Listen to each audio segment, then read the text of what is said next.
Hello friends, welcome to my YouTube channel career space. আশা করি আপনারা সবাই ভালো আছেন।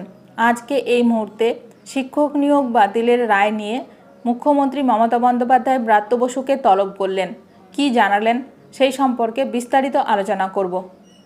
ভিডিওটি অবশ্যই শেষ পর্যন্ত দেখবেন।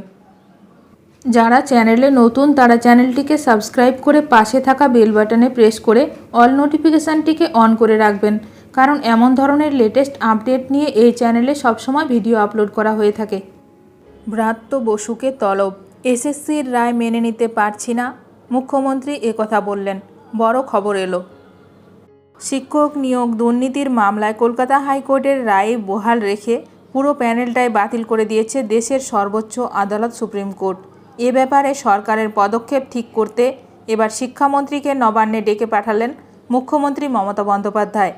জানা যাচ্ছে দুপুর 2টোর কিছু আগে নবান্নে পৌঁছন ব্রাত্য বসু। রয়েছেন শিক্ষা দপ্তরের কয়েকজন কর্তাও। শীর্ষ আদালতের রায় নিয়ে রাজ্যের কী করণীয় তা নিয়ে লিগ্যাল সেলের পরামর্শ নেওয়া হচ্ছে। শিক্ষা সচিব বিনোদ কুমার বলেন, আমরা দ্রুত বসছি সকলে।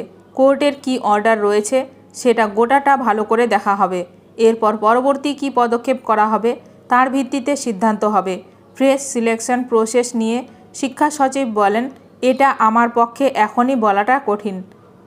টিমের সঙ্গে বসতে হবে, নির্দেশনামা ভালো করে পড়তে হবে, তারপরেই বলতে পারবো। 25,753 জনের মধ্যে যোগ্য কারা, তাদের চাকরি বাঁচানোর ক্ষেত্রে কোনো কৌশল বার করা যায় কিনা সে নিয়ে আলোচনা হতে পারে বলে সূত্রের খবর। যারা চাকরি হারালেন তাদের নিয়ে কি হবে তা নিয়েও সিদ্ধান্ত নেওয়া হতে পারে।